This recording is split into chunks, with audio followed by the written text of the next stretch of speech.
दिल्ली का होली की शुभकामना एक हफ्ते चलती है, तो आप सबों को बहुत शुभकामनाएं।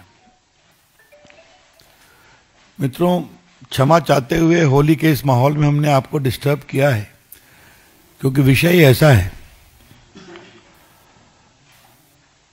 जो विषय सिर्फ कर्नाटका का है, लेकिन इसके राष्ट्रीय इंप्लीकेशंस हैं। और कांग्रेस पार्टी और राहुल गांधी की सोच कैसी है, ये इसका संकेत भी देती है। Karnataka government in the budget has publicly announced a 4% reservation for Muslims in government contracts. Karnataka सरकार ने अपने बजट में मुसलमानों के लिए 4% आरक्षण की घोषणा की है। अभी तक नौकरी तक समझते थे, अब सरकारी ठेकों में भी रिजर्वेशन हो रहा है, और उसमें भी सीधा मुस्लिम्स के लिए 4%। कल देश ने शांति से होली मनाया। तमाम आशंकाओं के बावजूद, क्या उत्तर प्रदेश, क्या बिहार, क्या मध्य प्रदेश, क्या राजस्थान प्रेम और सौहार्द में होली मनी, और हिंदू और मुसलमानों ने एक नए एका का परिचय भी दिया, सद्भाव का परिचय दिया। और ठीक वैसे समय कम्युनल पॉलिटिक्स और वोट बैंक पॉलिटिक्स को एक नया आयाम दिया जा रहा है। देखिए, ये चीजें देखने में छोटी लगती हैं। क्या हुआ, सिर्फ 4% रिजर्वेशन तो दिया है गवर्नमेंट कॉन्ट्रैक्ट में, लेकिन छोटी छोटी चीजें बड़ी बनती हैं। अब देख लीजिए, शाबानो हुआ, शाबानो के बाद 3 तलाक हुआ, बीच में राम जन्मभूमि में मंदिर निर्माण की बात हुई। ये सारी पार्टियां अपोज करती रहीं, कोई बदलाव नहीं हुआ। देश में काफी बदलाव हो गया। भाजपा कहां से कहां पहुंच गई। थोड़ा बहुत जो लोकसभा के चुनाव में इन लोगों ने विस्परिंग कैंपेन किया था, झूठ, कि भाजपा आरक्षण की विरोधी है, तो उसका कुछ असर हुआ। जनता को मालूम हो गया कि ये झूठ है, तो देखिए क्या हरियाणा, क्या महाराष्ट्र और क्या दिल्ली, जनता ने जबरदस्त दबाव दिया, क्योंकि जनता नरेंद्र मोदी को कमजोर होते नहीं देखना चाहती, जो देश का विकास हो रहा है। बार बार हारने के बावजूद इनके हालत नहीं सुधरते। भाजपा की ओर से, हम भाजपा के राष्ट्रीय मंच की ओर से ये बहुत जिम्मेवारी के साथ कहना चाहते हैं, ये सब राहुल गांधी के इशारे पर हो रहा है। The BJP would like to emphasise categorically with some sense of responsibility that this reservation in Karnataka has been extended under full patronage and approval of Rahul Gandhi. Mr. Siddhar Mahia does not have the courage, not the political capital to announce on its own. ये हम बताना चाहते हैं। तो ये जो vote bank में competitive politics चल रही है, तो राहुल गांधी को लगता है मुझसे आगे बढ़े, लीड करे। वैसे राहुल गांधी जी कहां हैं? मैंने सुना है फिर वियतनाम गए। देवेंद्र बाबू, आपने दिखाया था कि वो जनवरी में भी वियतनाम गए थे ना, 10 मार्च को, जहां तक याद है। तो नया साल भी वियतनाम है, वियतनाम में होली भी वियतनाम में। मुझे भी बताया गया कि लगभग 22 दिन उन्होंने वियतनाम में समय दिया है। इतना समय तो अपनी कॉन्स्टिट्यूंसी में नहीं दिया, रायबरेली में उन्होंने। लेकिन राहुल गांधी को एकाएक वियतनाम से इतना प्यार हो क्यों गया है? अब तो विपक्ष के नेता है ना, उनकी उपलब्धता होनी चाहिए ना हिंदुस्तान में। हम वियतनाम देश का बहुत सम्मान करते हैं, लेकिन ये सवाल तो पूछना पड़ेगा कि राहुल जी को वियतनाम से क्यों प्यार हो गया है? वो विपक्ष के नेता है ना, गंभीर सवाल है। Rahul Gandhi needs to explain his extraordinary fondness for Vietnam. We all respect that country. The PM also went there. But the frequency of his visit to Vietnam is very curious, ये हम कहना चाहेंगे। ये बात मैंने जो बताई कर्नाटक के मामले में, छोटी छोटी बातें बड़ी बनती हैं। जो पुराने पत्रकार हैं उनको याद होगा, आजादी के आंदोलन में छोटी बातें उठती थी ना, हमें ये चाहिए, हमें अपनी यूनिवर्सिटी चाहिए, हमें अपना एजुकेशन चाहिए, हमें सेपरेट वोटिंग चाहिए। Ultimately led to what? Division of India. छोटी बातें इस तरह से बड़ी होती हैं। और जिस प्रकार से कांग्रेस पार्टी इस कॉम्पिटिटिव वोट बैंक पॉलिटिक्स में और मुस्लिम अपीसमेंट पॉलिटिक्स में रोज एक नया नया पैमाना बना रही है, वो देश के लिए खतरा है, ये हम कहना चाहेंगे। क्या आज बंगाल, क्या आज कर्नाटका, बंगाल में हिंदू मंदिरों पर हमले होते हैं, वहां रोज नई नई बातें होती हैं। यह अपीजमेंट पॉलिटिक्स कहां तक जाएगी हम कहना उठाना चाहते हैं। कोई लिमिट होगा इसका? क्या आगे से मुसलमानों के लिए अलग लाइन लगेगी? ये टिकट लेना है रेलवे का, सिनेमा का, रिजर्वेशन का, तो उसमें भी रिजर्वेशन होगा क्या? मतलब मैं अभी संवैधानिक विषय पे आऊंगा, अभी मैं इसके बिल्कुल प्रैग्मेटिक पॉलिटिकल कंसिडरेशन पर अपनी टिप्पणी कर रहा हूं। और फिर कहूंगा, मैंने संसद में भी कहा है 2 बार इसको, इतनी बार हारे हैं, कहां से कहां पहुंच गए, फिर भी समझते नहीं हैं और सवाल अपने को संभालते भी नहीं है, न समझते हैं न संभालते हैं। ये पूरा वोट बैंक पॉलिटिक्स का कितना बड़ा ग्रिप है उनके ऊपर, ये हम कहना चाहते हैं। बीजेपी इसका विरोध करती है और करेगी। आपको याद होगा कि आंध्र प्रदेश में 4% रिजर्वेशन दिया गया था, आंध्र प्रदेश हाईकोर्ट ने उसको क्वॉश कर दिया। मैटर सुप्रीम कोर्ट में कॉन्स्टिट्यूशन बेंच में पेंडिंग है, क्योंकि religious based reservation is not permissible under the Indian constitution. ये जो संविधान की बात बार बार करते हैं, उसमें स्पष्ट लिखा हुआ है सोशल बैकवर्डनेस, एजुकेशनल बैकवर्डनेस।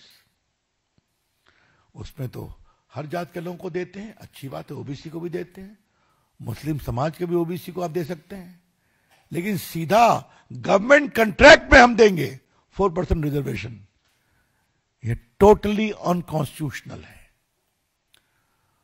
और आपको मालूम है कि सुप्रीम कोर्ट ने क्या इंदिरा शौने केस हो या बाकी केसेस में कई बार कहा है। अभी देखिए, कलकत्ता में कलकत्ता हाई कोर्ट ने क्वॉश कर दिया था reservation on ground of religion, supreme court में आया, वो मैटर पेंडिंग है। सुप्रीम कोर्ट ने क्या कहा था कि 9 दिसंबर 2024 reservation must not be based on religion, says supreme court to West Bengal. बार बार कहते हैं, क्योंकि भारत का संविधान अलाउ नहीं करता इसको। सोशल बैकवर्डनेस पर आप कर सकते हैं, लेकिन इस पर सुप्रीम कोर्ट के दर्जनों जजमेंट हैं, अभी मैं उस पर आपका समय नहीं लूंगा। लेकिन ये एक वेल सेटल्ड प्रिंसिपल है, कोई सोशली एजुकेशनली बैकवर्ड है, उसका बैकवर्डनेस आप डिसाइड करिए, सर्वे करिए, उसको डाल दीजिए। लेकिन सीधा एक कम्युनिटी, रिलीजियस कम्युनिटी के बेसिस पर हम रिजर्वेशन दें, ये परमिसिबल नहीं है। मनमोहन सिंह ने वही शुरू किया था, आपको याद होगा, Muslims have the first right over the national resources. और राहुल गांधी तो उनसे भी आगे कह गए कि कांग्रेस मुसलमानों की पार्टी है। अमेरिका में कहा था कि मुस्लिम लीग सेक्युलर पार्टी है। मित्रों, आज देश के सामने हम दूसरी बात कहना चाहते हैं, और बड़ी कृपा होगी अगर आप इसको अपने तरीके से बताएं और दिखाएं। इस देश में दो धाराएं हैं। एक धारा है मौलाना आजाद की, अब्दुल हमीद की, एपीजे कलाम की, उसके बाद रहीम रस खान, मलिक मोहम्मद जायसी की, अशफाकुल्ला खान की। एक धारा ये है। और दूसरी धारा तो आप जानते ही हैं, जिन्ना चले गए, जिन्ना की पॉलिटिक्स करने वालों को छोड़ गए। राहुल गांधी का कहा था ना कि मुस्लिम लीग इज सेक्युलर पार्टी, याद होगा आपको, अमेरिका में उनका स्टेटमेंट था। तो हम कैसे उस समाज के नेताओं को पैदा कर रहे हैं, ये बड़े सवाल हैं। हम बिल्कुल पक्ष में हैं। आज देखिए मोदी जी की सोच कि अंडमान में परमवीर चक्र अवार्डी के नाम पर टापू की घोषणा की गई, तो एक अब्दुल हमीद के भी नाम पर है। एपीजे कलाम को तो राष्ट्रपति हमारी सरकार ने बनाया था, अटल जी की सब थे प्रधानमंत्री तब। मौलाना आजाद की सोच का हम सभी सम्मान करते हैं। तो ये जो पूरी सोच है, आज चूंकि इस विषय पर प्रेस कर रहा हूं तो अपने एक अनुभव को आपसे शेयर करने की इच्छा है। अटल जी की सरकार में मैं इंफॉर्मेशन ब्रॉडकास्टिंग मिनिस्टर था, तो मुझे भारत पाकिस्तान के क्रिकेट को देखने का निमंत्रण मिला था लाहौर में। अटल जी से पूछा, कहा जाओ देखाओ क्या हो रहा है। ऐसा हुआ कि जहीर खान ने और इरफान पठान ने शुरू के 3-4 बॉल ओवर में ही 4-5 पाकिस्तानियों को आउट कर दिया। तो साहब आप सोच सकते हैं कि पूरा लाहौर गद्दाफी स्टेडियम फुल है और भारत के मुसलमान बॉलर पाकिस्तानी बैट्समैन को आउट कर रहे हैं। तो मेरे बगल में पाकिस्तान के विदेश मंत्री बैठे थे। मैं पूछा, जनाब प्रसाद साहब, ये जहीर खान कहां का मुसलमान है, इरफान पठान कहां का मुसलमान है? मैं चुप रहा। फिर वो इलाहाबाद का अपना मुस्लिम प्लेयर था, नाम मैं भूल रहा हूं, मोहम्मद कैफ, वो बैटिंग में आया, उसने एक ओवर में 2 छक्के मारे, दूसरे ओवर में 2 छक्के मार दिए, 66 रन बनाया। फिर ने मुझसे पूछा, जनाब ये मोहम्मद कैफ कहां का मुसलमान है? हमने कहा, जनाब ये तीनों भारत माता के बंदे हैं और भारत को जिताने के लिए आए हुए हैं। तो मुझे देखा, कहा आप बीजेपी वाले हो? हमने कहा जी, हम यही सम्मान करते हैं और यही सम्मान हम करते रहेंगे। इसलिए फिर कहता हूं, इन लोग के वोट बैंक पॉलिटिक्स का जो कम्बैटिव कंपैरिजन हो रहा है, वो उन मुसलमानों को की आवाज को कमजोर करता है जिन्होंने इस देश को आगे बढ़ाने का काम किया है। और हम चाहते हैं वो आवाज मजबूत बने। कभी ठेकेदारी में रिजर्वेशन दे दो, कभी कहो उनको फर्स्ट राइट है। और आज देश के बहुत सारे मुसलमान इस तरह की पॉलिटिक्स को लाइक नहीं करते हैं। आपने देखा होगा, राम मंदिर बनने के बाद आज वहां करोड़ लोग जा रहे हैं, देख रहे हैं ना आप। हाँ? आज काशी में भी बुर्का पहन के हमारी बहनें होली मना रही है ना, ये बदलाव हो रहा है। तो मुझे लगा कि आज को मैं इस बात को कहूं। ये डॉक्टर बाबा साहब अंबेडकर की राइटिंग एंड स्पीचेस है, वॉल्यूम 17 पार्ट 3। इसके पेज 418 पर 27 अक्टूबर 1951 में दिए गए बाबा साहब के भाषण का जिक्र है। तो ऐसे सब लोग बाबा साहब की फोटो लेके चलते हैं ना। I repeat, Baba Saheb Ambedkar Writings and Speeches, Volume 17, Part 3, पृष्ठ संख्या 418. Just see the leader of Congress Party, Pandit Nehru. He has delivered 2,000 speeches during the last 20 years, but he has never spoken about the welfare of scheduled caste even once. From this you can judge what sympathy Congress Party can have for our people when its leader is so adamant Pandit Nehru is always for Muslims. I do not want that Muslims should be neglected, but I do want that Muslims should not enjoy at the expense of other communities. तो ये सच्चाई है ना। अगर आप खाली उनको reservation देंगे तो जो बाकी सोशली बैकवर्ड हैं उनका हिस्सा मारा जाएगा ना। तो बहुत सिंपल सी बात है, क्योंकि रिजर्वेशन की भी सीमा है ना। You can't have 100% reservation. तो ये असंवैधानिक है, ये राष्ट्र को कमजोर करता है, ये अपीजमेंट पॉलिटिक्स को और बढ़ाता है और देश की एकता को कमजोर करता है।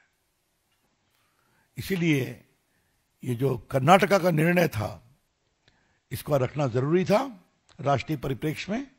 हम इसकी बहुत भर्त्सना करते हैं, ये कोर्ट में चैलेंज होगा और मैं उम्मीद करूंगा कि राहुल गांधी समझेंगे, लेकिन नहीं समझेंगे। समझते तो वो है नहीं, तो शायद इनका देखा देखी बाकी कांग्रेस प्रदेशों में भी होने की कोशिश होगी, हम वहां भी विरोध करेंगे। ये बहुत भर्त्सना करते हैं इसकी हम, और क्या सिंपल भर्त्सना करते हैं। ये सब उसी पॉलिटिक्स का पार्ट है, अपीजमेंट पॉलिटिक्स का पार्ट है। हाँ, और कुछ? They will take a call on this. Why not?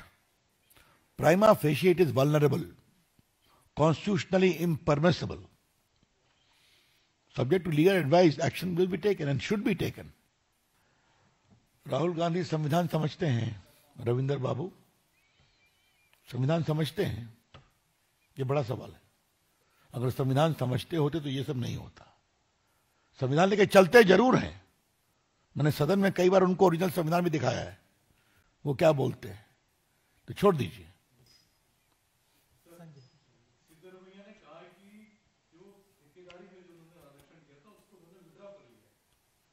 कहां से विड्रॉ? बजट में कह दिया उन्होंने तब।